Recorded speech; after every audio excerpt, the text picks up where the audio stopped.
अब चलते हैं कांग्रेस की ओर। कांग्रेस में अभी कल पॉलिटिकल अफेयर कमेटी बनी, लेकिन अधिकांश मंत्री थे उसमें।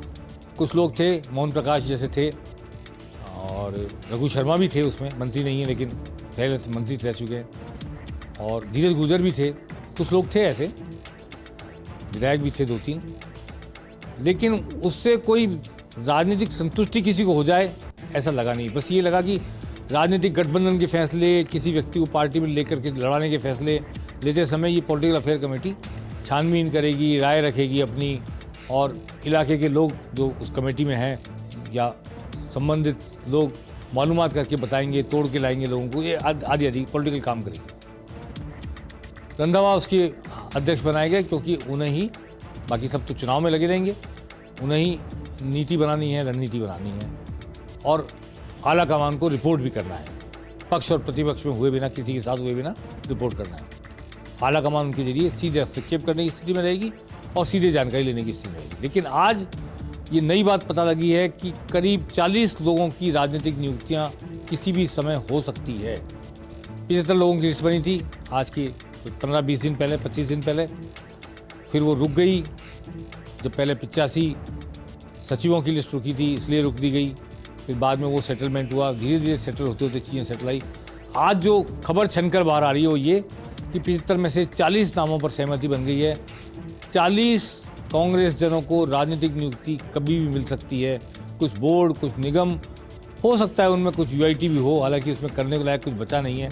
जब दोबारा अगर राज रिपीट हो जाएगा तो करने लायक होगा, पर शायद कुछ लोगों को गाड़ी मिलेगी, कुछ पद मिलेंगे, कुछ अधिकार मिलेंगे। चुनाव में लोगों के काम करके प्रभावशाली होने और प्रभावशाली भूमिका निभाने का अवसर मिलेगा। अब बात करते हैं आज मुख्यमंत्री ने क्या किया। मुख्यमंत्री ने आज जितनी भी घरेलू बिजली उपभोक्ताओं को सरचार्ज लगते थे, फ्यूल सरचार्ज खास तौर पे, वो माफ़ कर दिया।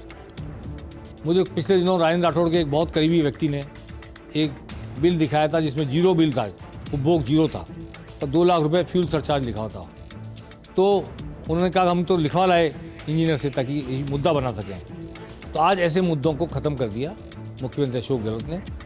जो भी घरेलू उपभोक्ता 200 यूनिट बिजली से अधिक कंज्यूम कर रहा है, उनका भी सरचार्ज, फ्यूल सरचार्ज माफ़ कर दिया गया। राज्य सरकार वहन करेगी। 2500 करोड़ रुपए का खर्चा राज्य सरकार के ऊपर आएगा। अब और क्या क्या करेंगे वो आने वाले कुछ दिनों में पता लगेगा। महिलाओं को स्मार्टफोन बांटने की इंदिरा गांधी स्मार्टफोन योजना आज शुरू हो गई। उन्होंने स्मार्टफोन बांटे भी, और किस तरह ये महिलाओं को मिलेंगे, चिरंजीवी परिवारों की मुखियाओं की महिलाओं को, क्योंकि उसमें मुखिया महिला ही होती है। और उन्होंने कहा ये रेवड़ियाँ बांटना नहीं है मेरी तरफ से। प्राइम मिनिस्टर भले कहते हैं रेवड़ियाँ बांट रहा हूँ, मैं महिला सशक्तिकरण कर रहा हूँ, महिला को हथियार दे रहा हूँ, महिला को कम्युनिकेशन का एक औजार दे रहा हूँ, साधन दे रहा हूँ, अपनी बात कह सकें, कम्युनिकेट कर सकें, ज़्यादा सोशलाइजेशन कर सकें, ताकतवर बन सकें, ये कोशिश मैं कर रहा हूँ। तो उन्हें स्मार्टफोन दिए और महिलाओं के लिए कई घोषणाएं की, और कई बातों में एक बात वो कह गए जो राजीव गांधी ने 73वें 74वें संविधान संशोधन में की थी। पंचायती राज में और नगर परिषद, नगर पालिकाओं में 1/3 आरक्षण महिलाओं को दिया था राजीव गांधी ने। ये संविधान संशोधन के तहत मिला था, बहुत इम्पोर्टेंट था। इसी की वजह से आज 1/3 जिला प्रमुख, 1/3 सभापति, पार्षद, सरपंच, ये सब महिलाएं निकल कर आ रही हैं। कुछ कहते हैं इनके पति काम करते हैं, धीरे धीरे सशक्तिकरण हो ही रहा है, और महिलाओं के दस्तखत हो रहे हैं, महिला मीटिंग ले रही है, महिलाएं आगे बढ़ रही हैं। तो आज अशोक गहलोत ने एक नई बात कह दी कि क्यों ना विधानसभा और लोकसभा में भी महिलाओं के लिए पद आरक्षित की जाए, सीटें आरक्षित की जाए। ये एक इम्पॉर्टेंट बात थी जो मुख्यमंत्री अशोक गहलोत ने कही। आइए सुनते हैं मुख्यमंत्री अशोक गहलोत ने क्या कहा। आरक्षण दे दिया पंचायतों में, सोनिया गांधी जी लगी हुई है। विधायक और एमपी बने, 33% बने। विधायक और एमएलए एमपी बने 33%।